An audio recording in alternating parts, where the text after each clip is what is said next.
दोस्तों नमस्कार। Gravitas study point में आपका स्वागत है। दोस्तों आज हम इस वीडियो में डिस्कस करेंगे अब तक के सभी महत्वपूर्ण संविधान में होने वाले संशोधनों के बारे में। चलिए वीडियो शुरू करते हैं। संविधान में महत्वपूर्ण संशोधन। देखिए, इससे पहले भी हम एक वीडियो ला चुके हैं इसी टॉपिक पर और हमने उस वीडियो में डिस्कस किया है कि संविधान में संशोधन की प्रक्रिया क्या है, संशोधन के कितने प्रकार हैं और संशोधन कैसे होता है।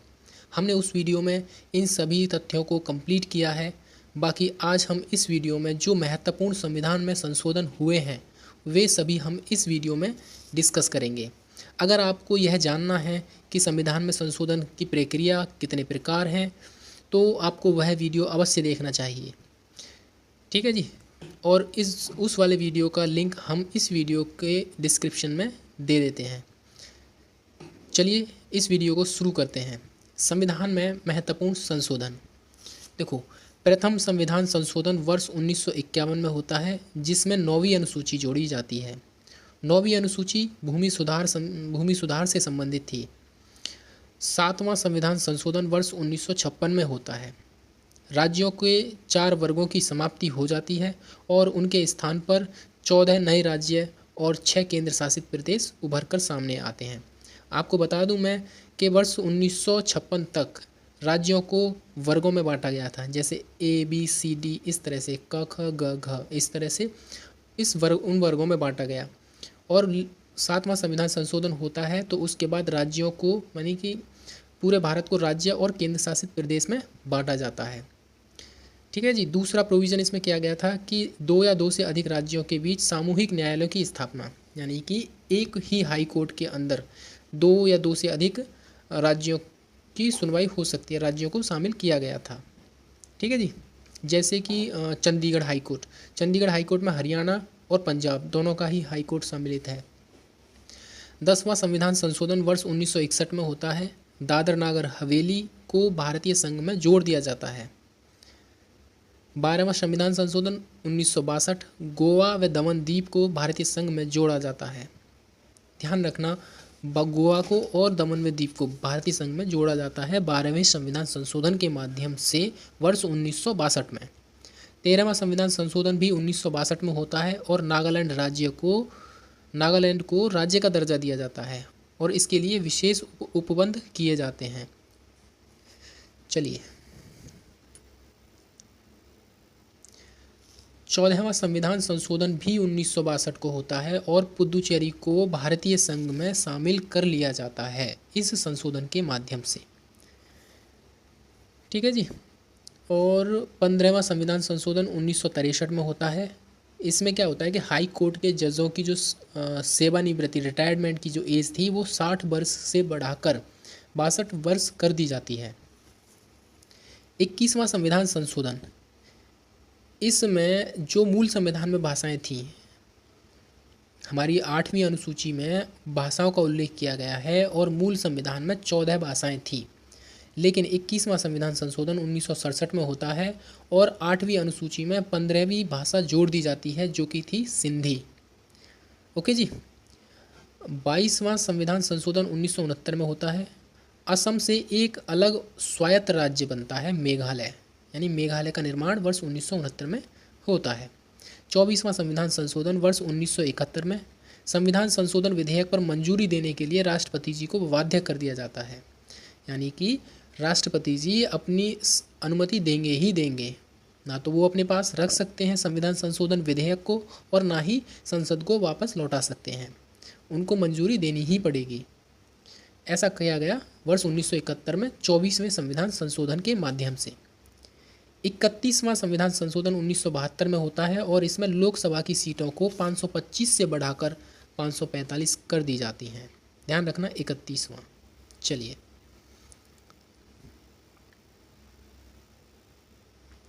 35वां संविधान संशोधन 1974 में होता है और सिक्किम को सहयोगी राज्य बनाया जाता है।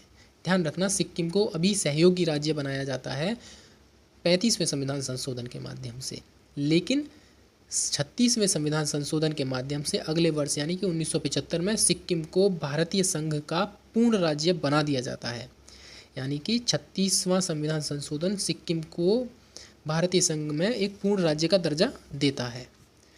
42वां संविधान संशोधन 1976 में होता है। देखिए, इस संविधान संशोधन को मिनी कॉन्स्टिट्यूशन के नाम से भी जाना जाता है, क्योंकि इस संशोधन के माध्यम से इतने सारे बदलाव किए गए कि उसका एक छोटा सा संविधान बन सकता था। इसीलिए उसको मिनी कॉन्स्टिट्यूशन बोला गया है इस संविधान संशोधन को। इसमें क्या था कि जो हमारी प्रस्तावना है उसमें समाजवादी, धर्मनिरपेक्ष, धर्म नहीं, पंथ निरपेक्ष होना चाहिए यहाँ पर, और अखंडता जैसे शब्दों को इसमें जोड़ा जाता है प्रस्तावना में। ध्यान रखना, समाजवादी, पंथ निरपेक्ष और अखंडता, इन शब्दों को 42वें संविधान संशोधन के माध्यम से प्रस्तावना में जोड़ दिया गया। और एक नया भाग 4 क, जो कि मूल कर्तव्यों से रिलेटेड है, उसको जोड़ा जाता है। और मूल कर्तव्य सरदार स्वर्ण सिंह समिति की सिफारिशों के आधार पर जोड़ दिए जाते हैं संविधान में। एक नया आर्टिकल 51 क के तहत। चलिए आगे है, 5 विषयों को राज्य सूची से समवर्ती सूची में जोड़ दिया गया। और ये 5 विषय थे: शिक्षा, वन, वन्यजीव, मापतोल, न्याय प्रशासन। इन सभी को समवर्ती सूची में रखा गया। आपको बस इतना याद रखना है कि शिक्षा समवर्ती सूची का विषय है, और इसको राज्य सूची से निकालकर 42वें संविधान संशोधन के माध्यम से समवर्ती सूची में रखा गया। चलिए, और कैबिनेट की सलाह मानने के लिए राष्ट्रपति को बाध्य किया गया 42वें संविधान संशोधन के द्वारा। ठीक है, चलिए 44वां संविधान संशोधन वर्ष 1978। देखो, मूल अधिकारों में संपत्ति के अधिकार को समाप्त कर दिया गया और अब यह एक विधिक अधिकार है। आपको कमेंट सेक्शन में ये बताना है कि अब संपत्ति का अधिकार जो है एक विधिक अधिकार है, वे किस आर्टिकल के तहत, ठीक है, किस आर्टिकल के तहत है। यहाँ से निकालकर उस अधिकार को, संपत्ति के अधिकार को अब किस आर्टिकल में रखा गया है। ठीक है, चलिए देखिए, अनुच्छेद 20 और 21 को अब राष्ट्रीय आपात के समय भी निलंबित नहीं किया जा सकता। ध्यान रखना, अनुच्छेद 20 और 21, राष्ट्रपति केवल कैबिनेट की लिखित सिफारिश पर ही आपातकाल की घोषणा कर सकते हैं। पहले क्या होता था कि प्रधानमंत्री एडवाइस करते थे, तो अपनी मर्जी से कभी भी वो एडवाइस कर देते थे, तो आपातकाल की घोषणा हो जाती थी राष्ट्रपति जी के द्वारा, जैसे इंदिरा गांधी जी के द्वारा हुई। इंदिरा गांधी जी ने सिफारिश की और राष्ट्रपति जी ने आपातकाल लगा दिया। बट अब क्या है कि कैबिनेट की लिखित सिफारिश होनी चाहिए। अगला पॉइंट इसमें ऐड किया गया था कि विधेयक को एक बार पुनः विचार के लिए, जो 42वां संविधान संशोधन हुआ था उसमें क्या था कि विधेयक को राष्ट्रपति जी अपनी मंजूरी देंगे ही देंगे, उनको बाध्य कर दिया गया। लेकिन अभी इसमें क्या है कि 44वें संविधान संशोधन के माध्यम से कि विधेयक को राष्ट्रपति जी एक बार पुनर्विचार के लिए संसद को भेज सकते हैं। 42वां संविधान संशोधन वर्ष 1985 में होता है और इसमें दल बदल के आधार पर संसद और राज्य विधानमंडल के सदस्यों की योग्यता का वर्णन किया गया है। यानी कि 1985 से पहले ऐसा होता था कि कोई विधायक या सांसद जीत कर आता था और वो अपने फ़ायदे के लिए किसी भी पार्टी में जुड़ जाता था बाद में जीतने के बाद। तो ये जनता के साथ थोड़ा धोखा सा होता है, ठीक है, क्योंकि जनता ने अपना विश्वास जताकर उसको जिताया और वह इंसान किसी और पार्टी में चला गया। तो इसी चीज़ को रोकने के लिए, जो दल बदल हो रहा है उसको रोकने के लिए 52वां संविधान संशोधन किया गया 1985 में। 61वां संविधान संशोधन इसमें किया गया 1989 में, और इसमें जो मतदान की उम्र है 21 वर्ष से घटाकर 18 वर्ष कर दी जाती है। 69वां संविधान संशोधन, दिल्ली को विशेष राज्य का दर्जा दिया जाता है और उसको राष्ट्रीय राजधानी क्षेत्र घोषित किया गया। इस संशोधन में दिल्ली के लिए 70 विधानसभा की सीटें की व्यवस्था की गई। 69वां संविधान संशोधन, दिल्ली को राष्ट्रीय राजधानी क्षेत्र घोषित किया गया। 71वां संविधान संशोधन 1992 में कोंकणी, मणिपुरी, नेपाली को 8वीं अनुसूची में जोड़ दिया गया।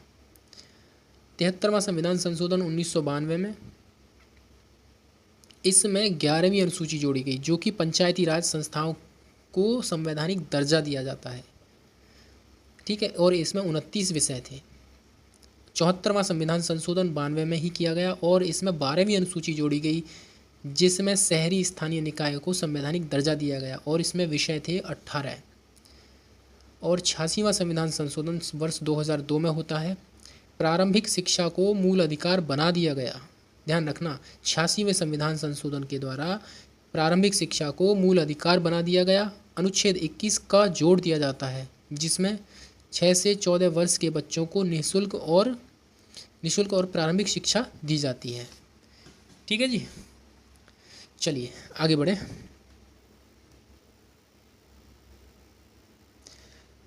नवासीवां संविधान संशोधन 2003 में होता है। इसमें क्या होता है कि राष्ट्रीय अनुसूचित जाति आयोग का गठन होता है।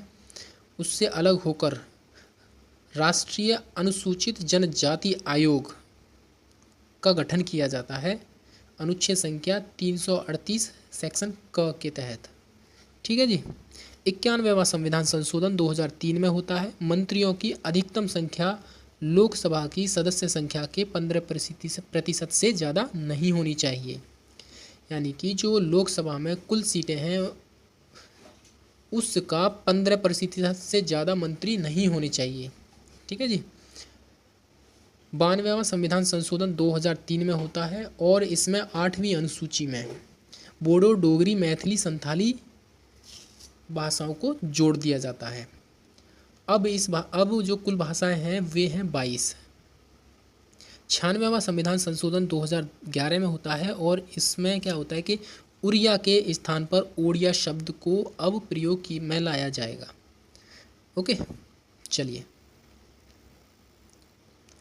97वां संविधान संशोधन 2011 में होता है। इसमें क्या होता है कि जो सहकारी समितियां हैं उनको संवैधानिक दर्जा दिया जाता है और अनुच्छेद संख्या 19 के तहत अब ये मूल अधिकार है, सहकारी समिति बनाने का मूल अधिकार है। 100वां संविधान संशोधन 2015 में भारत और बांग्लादेश के मध्य कुछ भूभाग की अदला बदली की जाती है। ठीक है जी। और 101वां संविधान संशोधन 101वां संविधान संशोधन 2011 में होता है जो कि जीएसटी से रिलेटेड है। और आपको पता होना चाहिए कि 1 जुलाई 2017 से जीएसटी पूरे भारत में लागू होती है, इसीलिए 1 जुलाई को जीएसटी दिवस भी मनाते हैं। 102वां संविधान संशोधन वर्ष 2018 में होता है और पिछड़ी जातियों के लिए आयोग का गठन किया जाता है। यानी कि जो ओबीसी आयोग है उसका गठन किया जाता है 102वें संविधान संशोधन के माध्यम से। 103वां संविधान संशोधन वर्ष 2019 में होता है और इसमें सामान्य जातियों में आर्थिक रूप से कमज़ोर वर्गों को 10% आरक्षण दिया जाता है और संविधान में संशोधन किया जाता है। अनुच्छेद संख्या 15 सेक्शन 6 ऐड किया जाता है और अनुच्छेद संख्या 16 का सेक्शन 6 ऐड कर दिया जाता है। ओके जी। यानी कि 15 का सेक्शन 6 और 16 का सेक्शन 6 को इसमें ऐड कर दिया जाता है। EWS की व्यवस्था की जाती है 10%। 104वां संविधान संशोधन 2019 में होता है और इसमें लोकसभा और राज्य विधानमंडलों में जो SC और ST के लिए जो रिजर्वेशन है वो अगले 10 वर्षों के लिए बढ़ा दिया जाता है। ठीक है जी। चलिए, देखिए, तो ये महत्वपूर्ण संविधान संशोधन थे जो हमने अभी डिस्कस किए हैं।